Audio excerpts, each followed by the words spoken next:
Now, many people around the world are taking to the streets to protest against the horrific scenes of violence that are at this moment unfolding in the Gaza Strip.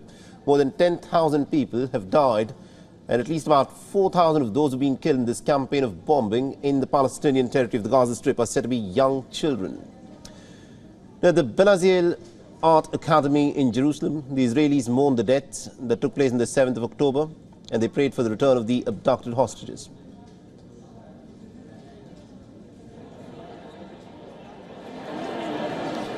A minute's silence was observed as a mark of respect, after which candles were lit for the missing friends and family members. Now, several Israelis also assembled at Jerusalem's Western Wall on Tuesday evening to hold a prayer for the hostages, and they're demanding the Netanyahu government to in fact work with sincerity in getting the hostages back. Hundreds of people gathered outside the Israeli parliament, the Knesset. Many of them protested against the government inaction and its absolute failure over what unfolded on the 7th of October.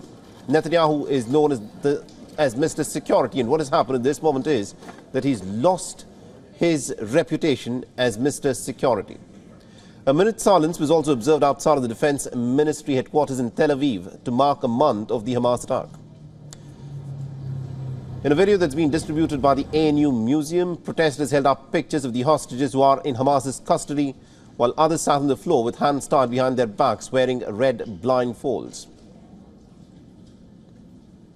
And many of them also held up placards which read, 30 days, and what have you done for them, Mr. Netanyahu?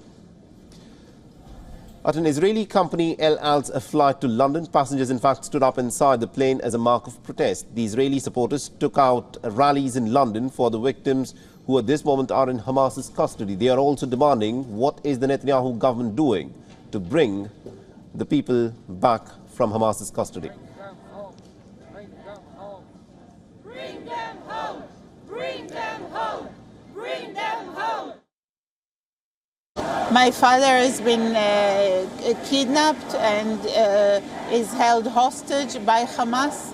We know that he was injured. He's 83 years old. We don't know where he is. We do not know what his condition is. We know that he is in Gaza. He should not be part of this war. He should be brought back home immediately, together with every other civilian. Let's also take a look at some of the other protests that are happening around the world. Now, hundreds of people in fact staged a candlelight vigil in front of the Brandenburg Gate in Berlin. Candles were lit and audio recordings played of sirens and the voices of victims crying, asking for help. Now, the Jewish community in Rome held a silent protest in front of the city's town hall with rows of empty strollers demanding for the release of Israeli infants. In Argentina, 30 teddy bears were exhibited at the Buenos Aires to symbolize the missing children. The organizers said that over 10% of the hostages are of Argentinian origin. At the Copacabana beach in Rio de Janeiro, 1,400 Israeli flags along with photographs of the kidnapped children were exhibited.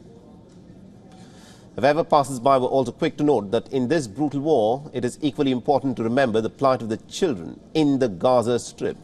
And the United Nations Chief Antonio Guterres has in fact described this war that is unfolding in the Gaza Strip, which has now turned the Gaza Strip into a graveyard for children. WION is now available in your country. Download the app now and get all the news on the move.